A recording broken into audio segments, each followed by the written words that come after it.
ಎಲ್ಲರಿಗೆ ನನ್ನ ನಮಸ್ಕಾರಗಳು. ಇವತ್ತಿನ ದಿವಸ ಅಫಜಲ್ಪುರ ಪಟ್ಟಣದಲ್ಲಿ ಅಖಿಲ ಕರ್ನಾಟಕ ವಾಲ್ಮೀಕಿ ಮಹರ್ಷಿ ತಳವಾರ್ ಸಮಾಜ ವತಿಯಿಂದ ಅಫಜಲ್ಪುರ ಪಟ್ಟಣದಿಂದ ಕಲ್ಲೂರು ಗ್ರಾಮದ ಯುವಕರಾದ ಸಂತೋಷ್ ತಳವಾರ್ ಅವರು ಕಲಬುರಗಿಯವರೆಗೆ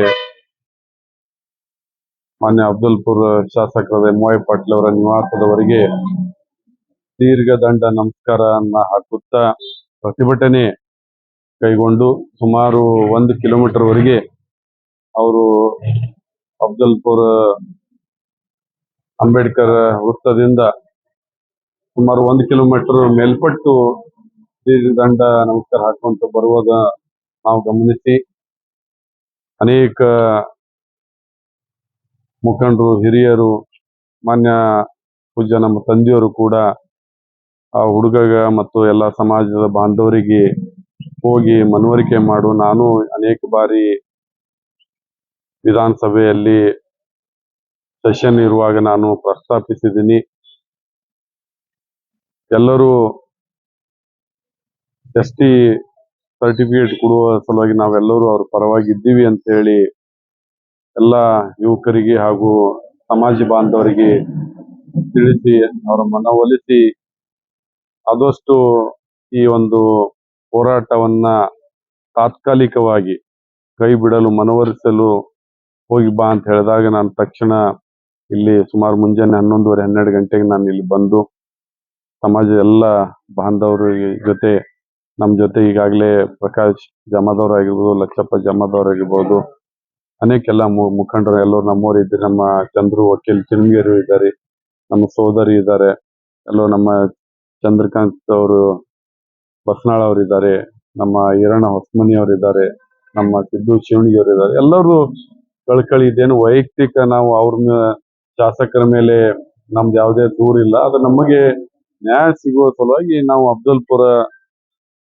ಪಟ್ಟಣದಿಂದ ನಾವು ಈ ಒಂದು ಹೋರಾಟ ಶುರು ಮಾಡಿದ್ದೀವಿ ಅಂತ ಹೇಳಿದ್ರು. ನಾನು ಬಹಳಷ್ಟು ನಮ್ಮ ಊರಿನ ಮಗನಾಗಿರುವ ಸಂತೋಷ್ ತಳವಾರ್ ನಾನು ಮನವರಿಕೆ ಮಾಡಿ, ನೀವು ಒಬ್ನೇ ಬಹಳ ದೂರ ಸುಮಾರು 50 ಕಿಲೋಮೀಟರ್ ದೂರ ದೀರ್ಘದಂಡ ನಮಸ್ಕಾರ ಹಾಕೋದಿದು ಚೆನ್ನಾಗಿರೋದಿಲ್ಲ, ನಾನು ಮನವಿ ಮಾಡಿದ್ದೀನಿ, ಇದು ನಮಗೂ ಒಂದು ಕೆಟ್ಟ ಹೆಸರು ಬರುತ್ತೆ ನೋಡ್ರಿ, ಮಾಡಬೇಡ್ರಿ ಅಂತ ಹೇಳಿದಾಗ ಅವರು ನಮ್ಗೆಲ್ಲ ಮತ್ತು ಮುಖಂಡರು ಸಮಾಜ ಮುಖಂಡರು ನಮಗೆ ಕೆಲವು ದಿವಸ ಕಾಲಾವಕಾಶ ಕೊಟ್ಟಿದ್ರು. ಯಾಕಂದ್ರೆ ನಮ್ಮ ಸರ್ಕಾರದ ಜೊತೆ ಮಾತುಕತೆ ಮತ್ತು ಸಂಬಂಧಪಟ್ಟಂತ ಅಧಿಕಾರಿಗಳ ಜೊತೆ ನಾನು ಈಗಾಗಲೇ ತಹಸೀಲ್ದಾರ್ ಅವರಾಗ್ಲಿ, ADC ಅವರಿಗೆ ಆಗ್ಲಿ ಮತ್ತು ಮಾನ್ಯ ಜಿಲ್ಲಾಧಿಕಾರಿಗಳಿಗೆ ಕೂಡ ನಾನು ಮಾತಾಡಿದ್ದೀನಿ. ಅವರು ಸಕಾರಾತ್ಮಕವಾಗಿ ನಮ್ಗೆ ಭರವಸೆ ಕೊಟ್ಟಿದ್ದಾರೆ. ನಮ್ಮಲ್ಲಿ ಏನು ಗ್ರೇಡ್ 2 ತಹಸೀಲ್ದಾರು ಸಮಾಜ ಬಾಂಧವರ ಜೊತೆಗೆ ಅನುಚಿತವಾಗಿ ಒಂದು ವರ್ತನೆ ಇರೋದ್ರಿಂದ ಅವರಿಗೆ ಕೆಲವು ದಿನ ರಜೆ ಮೇಲೆ ಕಳಿಸ್ರಿ. ಅವರು ಇಲ್ಲಿ ಅವ್ರ ಮೇಲೆ ಸಾಕಷ್ಟು ಆರೋಪ ಇದೆ, ಅವರು ತಕ್ಷಣ ಅವರಿಗೆ ವರ್ಗಾಯಿಸ್ರಿ ಬೇರೆ ಕಡೆ, ಮತ್ತು ಅವ್ರ ಮೇಲೆ ಏನು ಆರೋಪಗಳಿವೆ ಅವೆಲ್ಲ ತನಿಖೆ ಮಾಡ್ರಿ ಅಂತ ಹೇಳಿ ಎಲ್ಲ ಮುಖಂಡರು ನಮ್ಗೆ ಹೇಳಿದ್ದಾರೆ. ಅದು ನಾನು ಅವರಿಗೆ ಭರವಸೆ ಕೊಟ್ಟಿದ್ದೀನಿ. ನೀವು ಒಂದು ಲಿಖಿತ ರೂಪದಲ್ಲಿ ಕೊಡಿ, ಮತ್ತು ಅವರಿಂದ ಏನು ಸಮಾಜದ ಬಾಂಧವರಿಗೆ ಅನ್ಯಾಯ ಆಗಿದೆ ಅದು ಕೂಲಂಕುಷವಾಗಿ ಪರಿಶೀಲಿಸಿ ಅವರ ಮೇಲೆ ಏನು ಕ್ರಮ ಕೈಗೊಳ್ಳಬೇಕು ಸರ್ಕಾರ ಮಟ್ಟದಲ್ಲಿ ನಾವು ಒತ್ತಾಯ ಮಾಡಿ ಮುಂದಿನ ದಿನಗಳಲ್ಲಿ ಈ ರೀತಿ ಆಗ್ಬಾರ್ದು. ಏನು ತಳವಾರ್ ಸರ್ಟಿಫಿಕೇಟ್ ನ್ಯಾಯಬದ್ಧವಾಗಿ ಇರೋದ್ರಿಂದ ಈಗಾಗಲೇ ನಮ್ಮ ಇದ್ರ ಬಗ್ಗೆ ಹೆಚ್ಚಿನ ಒಂದು ಏನು ತಳವಾರ್ ಸರ್ಟಿಫಿಕೇಟ್ ಬಗ್ಗೆ ನಮ್ಮ ಲಕ್ಷಪ್ಪ ಜಮಾದಾರ್ ಇರ್ಬೋದು, ಪ್ರಕಾಶ್ ಜಮಾದಾರ್ ಇರ್ಬೋದು, ಇವರಿಗೆ ಬಹಳಷ್ಟು ಅನೇಕ ಹೋರಾಟಗಳನ್ನ ಅದರ ಪೂರ್ತಿ ತಳಪಾಯದಿಂದ ಅವರಿಗೆ ನಾಲೆಜ್ ಇದೆ.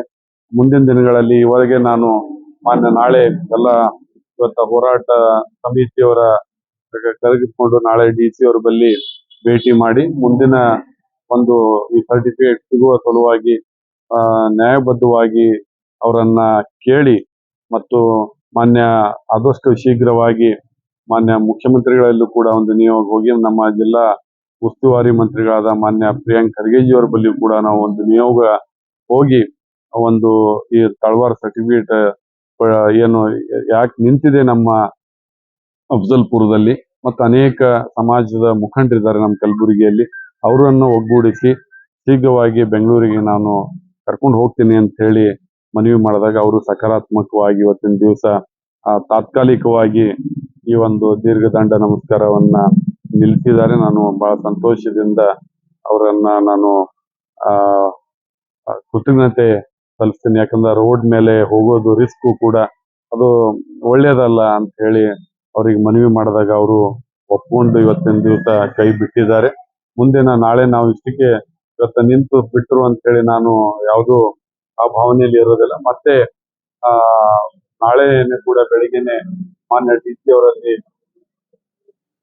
ಕರ್ಕೊಂಡು ಹೋಗಿ ಅದಕ್ಕೊಂದು ಒಳ್ಳೆ ಟೆಕ್ನಿಕಲಿ ಮತ್ತೊಮ್ಮೆ ಇವರ ಫೈಲ್ ಅನ್ನ ಮತ್ತೆ ಅದಕ್ಕೆ ನಿಂತಿದೆ, ಈಗಾಗಲೇ ಆರ್ಡರ್ ಆಗಿದ್ದು, ಸರ್ಕಾರದಿಂದ ಆರ್ಡರ್ ಆಗಿದ್ದು, ಮತ್ತೆ ಪುನಃ ಸರ್ಟಿಫಿಕೇಟ್ ಕೊಡುವ ಸಲುವಾಗಿ ಮತ್ತೆ ಚಾಲನೆ ನೀಡಲು ನಾವು ಸಂಬಂಧಪಟ್ಟ ಅಧಿಕಾರಿಗಳಿಗೆ ಮತ್ತು ರಾಜಕೀಯ ಮುಖಂಡರಿಗೆ ಹತ್ತಿರ ಹೋಗಿ ಅದು ಯಶಸ್ವಿ ಆಗುತ್ತೇನಂತ ಒಂದು ಆಶಾಭಾವನೆ ವ್ಯಕ್ತಪಡಿಸುತ್ತಾ ಮತ್ತೊಮ್ಮೆ ಎಲ್ಲರಿಗೆ ಕೃತಜ್ಞತೆ ಸಲ್ಲಿಸಿ ನನ್ನ 2 ಮಾತು ಮುಗಿಸ್ತೀನಿ. ನಮಸ್ಕಾರ.